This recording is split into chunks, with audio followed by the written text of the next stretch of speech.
If you believe ancient stories still matter in our modern world, you're in the right place. Welcome to Golden Story Tales, where survival, history, and forgotten cultures come to life.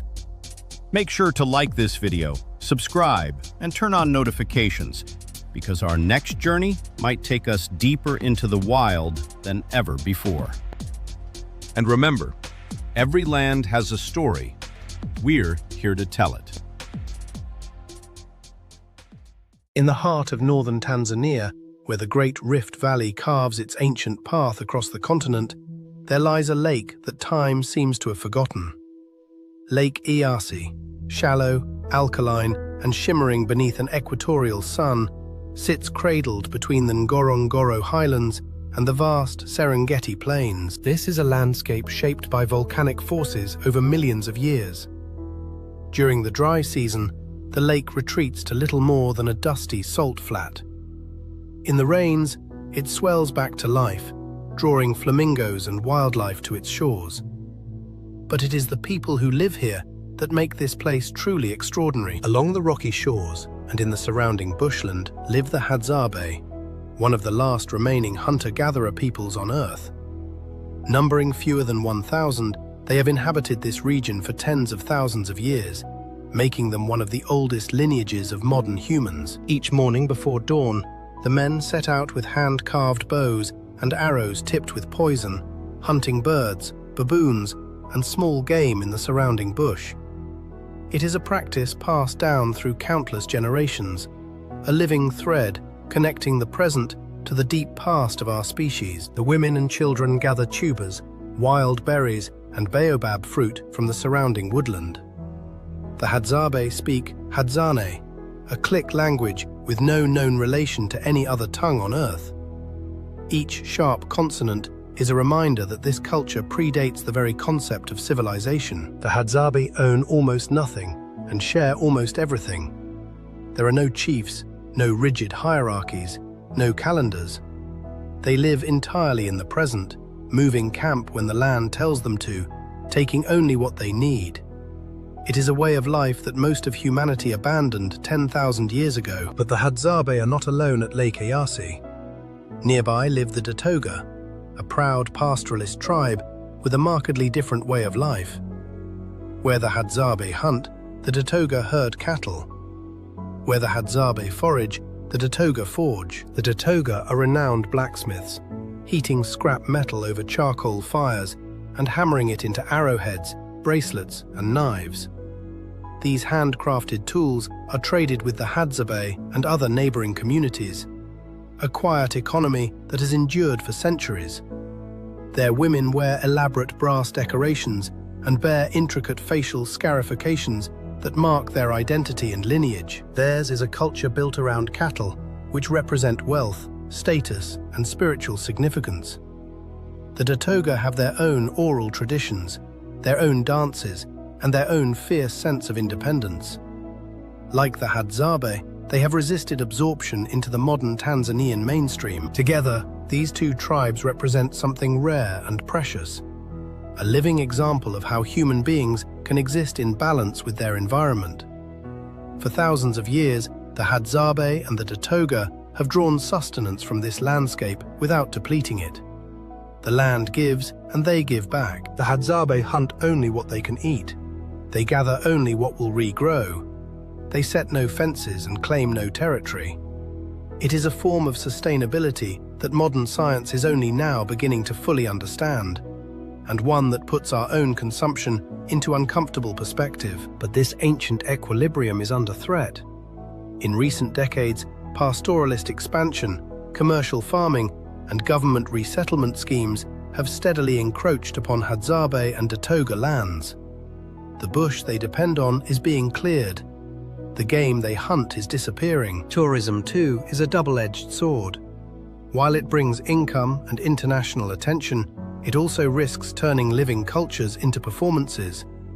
Meanwhile, climate change is altering the rains that feed Lake Eyasi, pushing an already fragile ecosystem closer to collapse. What is at stake here is not merely the survival of two tribes, it is the survival of knowledge. tens of thousands of years of accumulated wisdom about how to live on this earth without destroying it. Once lost, it cannot be recovered. No archive can contain it. No museum can preserve it. As the sun sets over Lake Eyasi, casting long shadows across the Rift Valley floor, the Hadzabe gather around a fire as their ancestors have done since the beginning. Their laughter carries across the still evening air. It is the oldest sound in the world, the sound of people who know exactly where they belong. This is Lake Eyasi.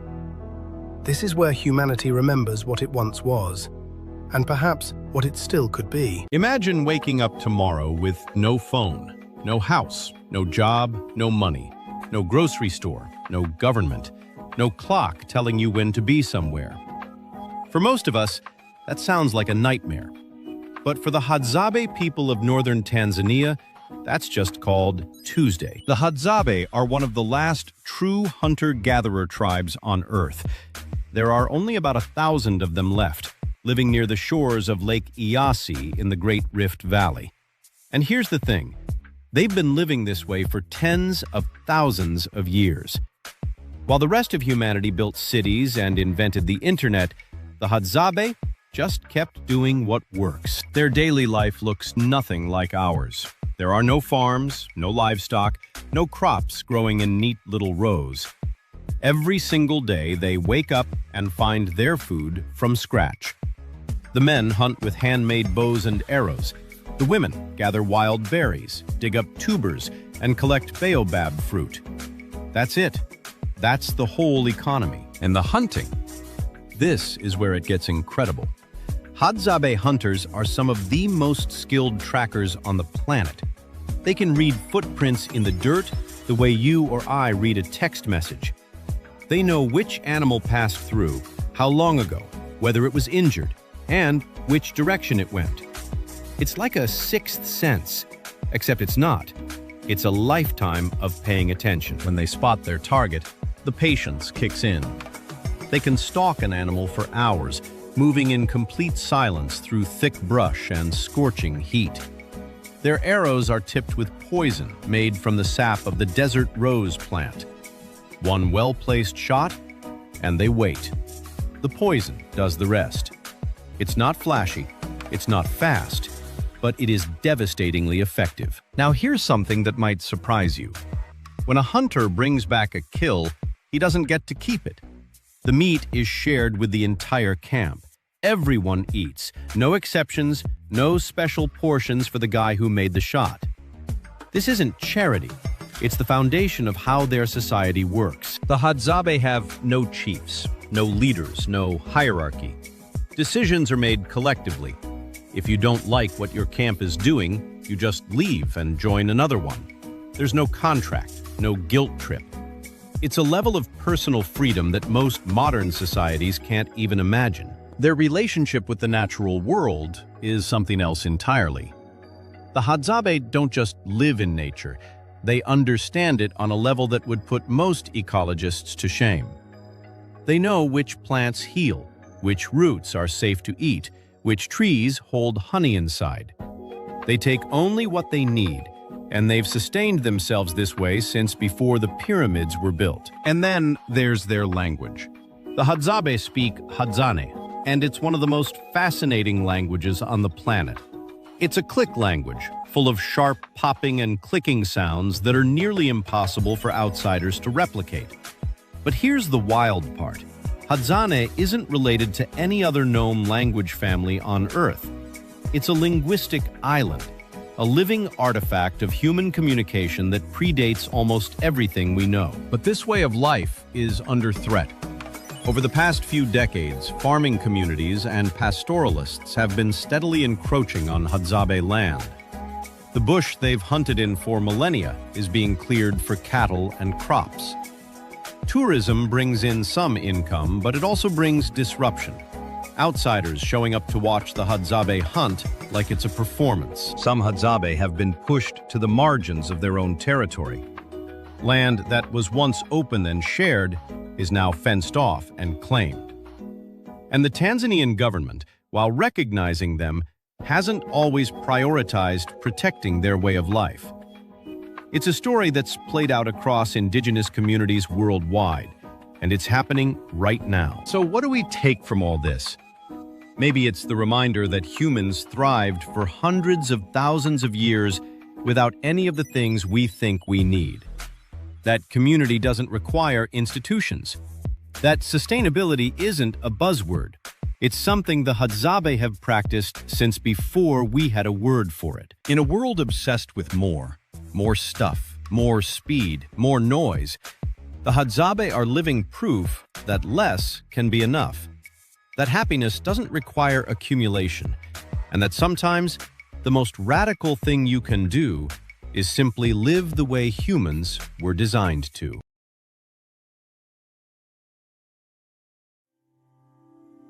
The hunt is over. In the dry heat near Lake Eyasi, a massive buffalo lies still in the dust. For the Hadzabe, this is more than a successful hunt. It is survival. The animal will feed families for days. Nothing will be wasted. The meat, the hide, even the bones. Working together, the men prepare the buffalo for the long journey back to camp. There are no trucks, no machines, only strength, skill, and cooperation. They cut the animal carefully into large portions.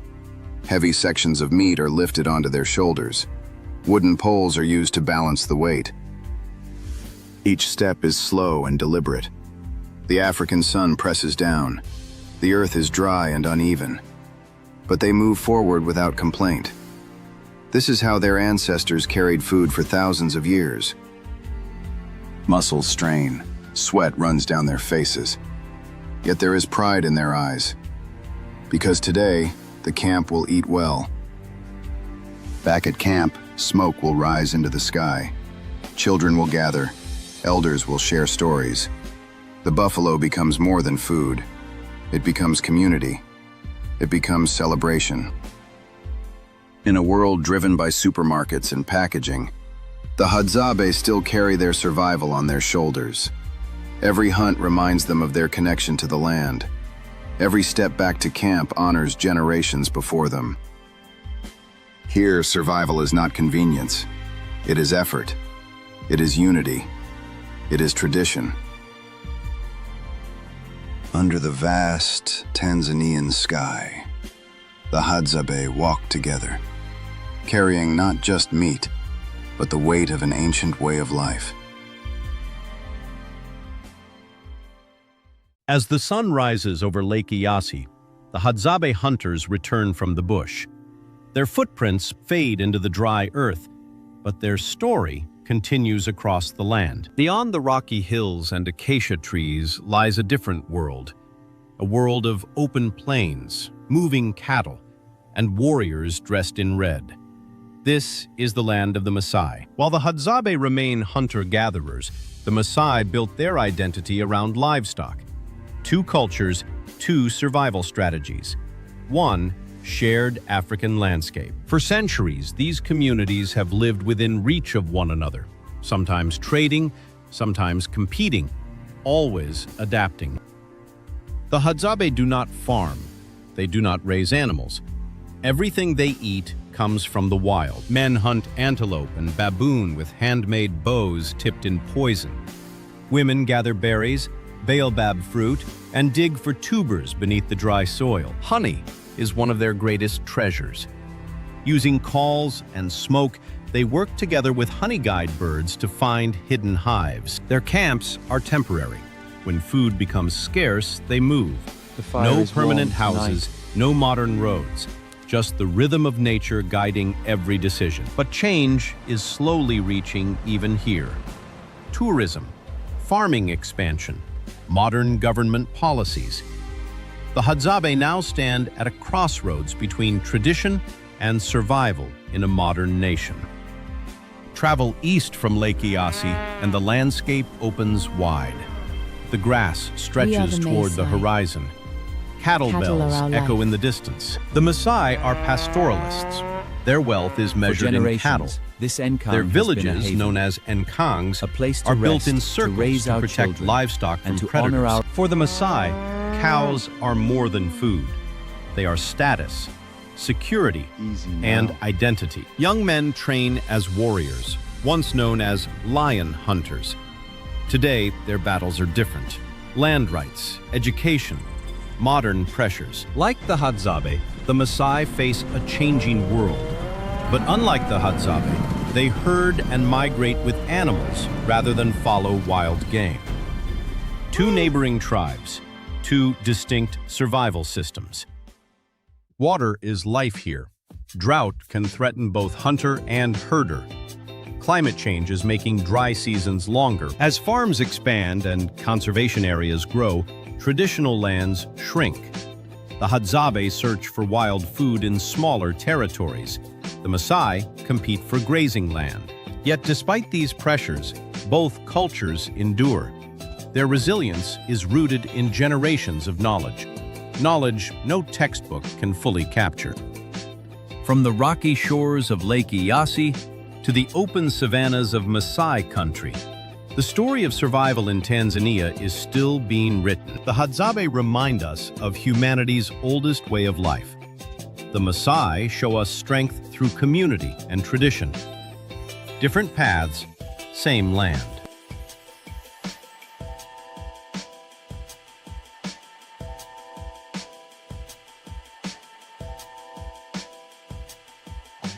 This is Africa. This is resilience.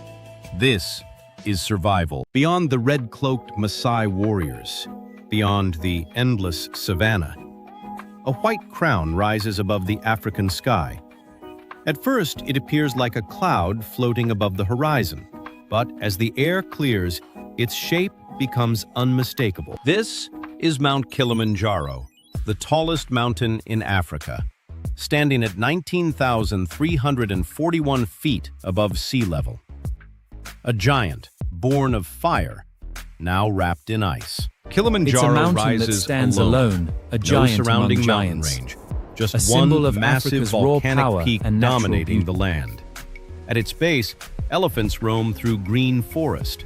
Higher up, thick clouds drift This through ancient giant, trees. a silent And at the sentinel summit, of time, is a snow fragile and record of our glaciers planet's shimmer past under and the a warning African of its sun. future. Snow in Africa, a sight that feels almost impossible.